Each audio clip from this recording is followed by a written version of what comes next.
that meme of, why does Iran put their country right around all of our U.S. military bases? You know that meme where it's like Iran and then all the U.S. military bases? How dare Iran put their country next to all of our U.S. military bases?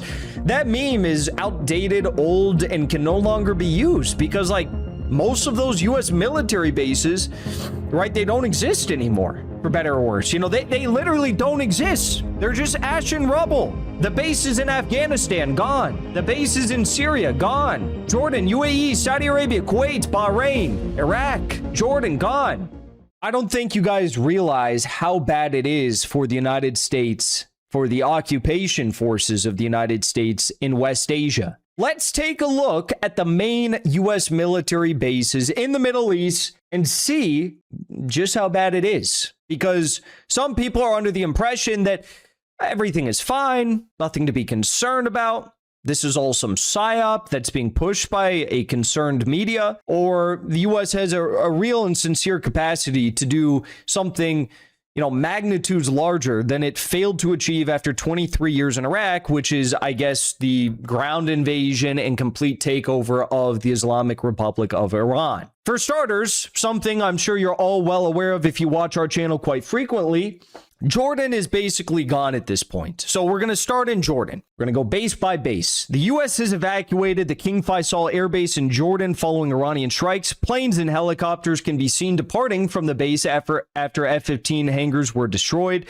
The Muwafaq Salti Air Base in Jordan also has been evacuated. That's where we had the strike, which resulted in the unaliving of 3 U.S. military personnel just a couple weeks ago.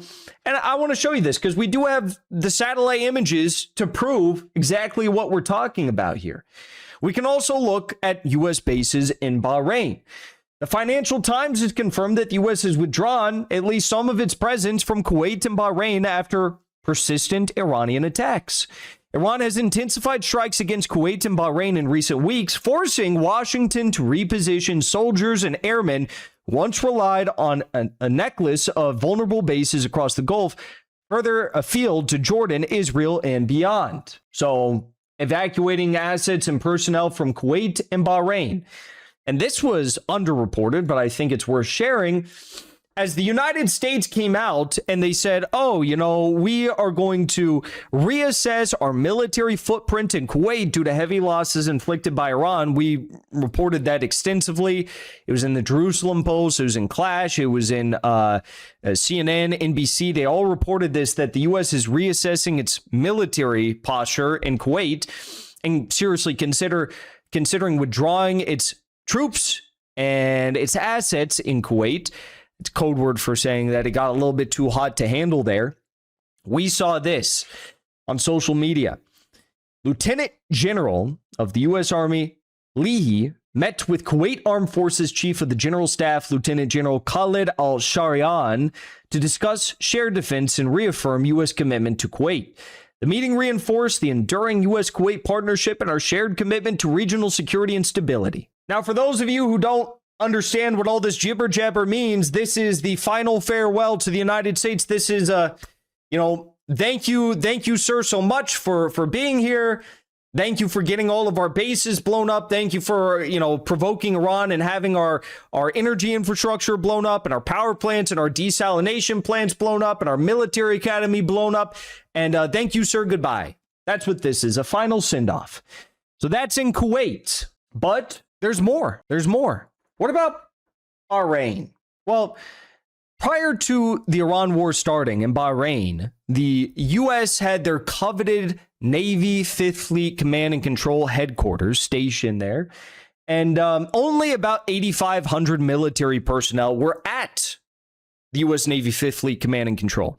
Before the war even began, and in the initial days, the U.S. evacuated 1,500 military personnel, including their families and even their pets, to who knows where. Definitely not to elsewhere in Bahrain, because most of the people who were stationed at this base, they evacuated to hotels and nearby apartment buildings.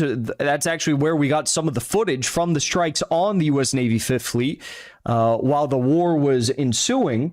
But 1,500 people actually left Bahrain in its entirety.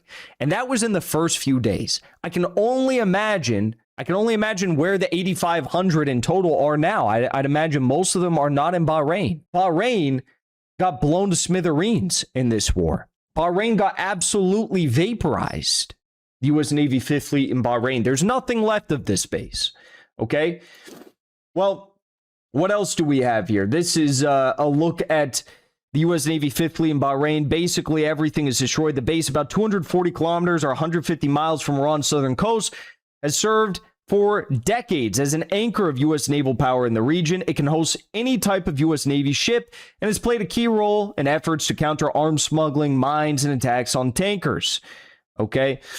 It's the only base in the Middle East where families can live, functioning as a small city with restaurants, a school, and even a softball field. But no longer. After Iran strikes, the U.S. rethinks Gulf bases, in particular, possibly leaving the Fifth Fleet in Bahrain. But as I said before, that's not all. Because just a few moments before we went live here, Iran launched more missiles at Bahrain. Iran basically does whatever they want now. There's no stopping them. Trump goes out and says he's talking to the Iranians. The Iranians say, oh, we'll just launch a missile at Bahrain. Oh, we'll launch a missile in the Strait of Hormuz and force a ship to turn around or sink. This is the first attack we've seen on Bahrain in nearly 2 weeks. And yeah, that kind of makes sense because I don't think that there's much left of Bahrain at this point. It's a small country, big military base, and a lot of open targets because most of the people evacuated in the opening weeks of this war. We've also seen tons of evacuations from Prince Sultan Air Base in Saudi Arabia and the Al Dhafra Air Base in the UAE. Both were targeted heavily. Communications outposts, radars, tankers, hangars, whatever it may be, were all destroyed at both these bases, forcing the U.S. to evacuate whatever air assets it could out of the country.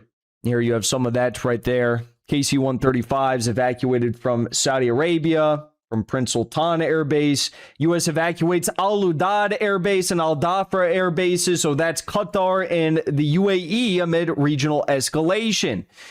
Now, Al Udeid is a very important air base for the United States. Before the war, it was the largest U.S. facility active in the region, and it was actually U.S. CENTCOM's forward headquarters. So, as we go through all the bases here, and oh yeah, I forgot Iraq. Iraqi PMF forced the U.S. out of the Victoria base, which used to be the largest foreign military base that the U.S. had on the entire planet. And now the U.S. has evacuated their last Patriot batteries from Erbil, and they're about to withdraw all of their military personnel from Iraq on September 30th. If the U.S. has evacuated all of these bases, and they're getting hit left and right at all these bases, Iran is even striking the Al-Tanf secret air base of the United States in eastern Syria. What options does the U.S. have left? I just went through all the main bases for you. We went through the 2 main bases in Jordan. We went through the bases in Kuwait and Bahrain, and the UAE, Saudi Arabia, Iraq, Qatar, and even Syria. And they're all getting blown up. They're all being evacuated. This is a nightmare for the United States. And we don't even know what Israel looks like because we don't get satellite images there. In fact, earlier today, Israeli Channel 14 published that the U.S. has secretly retreated all of its aircraft from frontline bases which surrounded Iran over the past several days. Most of the U.S. air assets, like tankers, are now at Israel's Ramon airport. What options does the U.S. have left? That meme of, why does Iran put their country right around all of our U.S. military bases? You know that meme where it's like Iran and then all the U.S. military bases? How dare Iran put their country next to all of our U.S. military bases? That meme is outdated, old, and can no longer be used because, most of those U.S. military bases, right, they don't exist anymore, for better or worse. They literally don't exist. They're just ash and rubble. The bases in Afghanistan, gone. The bases in Syria, gone. Jordan, UAE, Saudi Arabia, Kuwait, Bahrain, Iraq, Jordan, gone. That meme just doesn't exist anymore. So my question to all of you, the rhetorical one, how is the U.S. going to fight? The answer is they can't. Not in any meaningful way, not in a 2003 Iraq invasion sort of way. And they need something magnitudes larger than that to invade Iran. So I say they can't.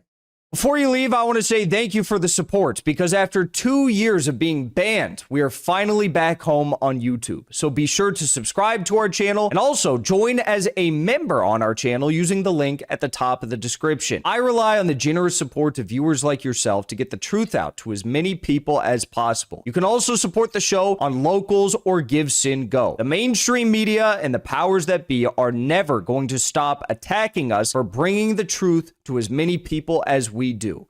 Thank you so much for your support.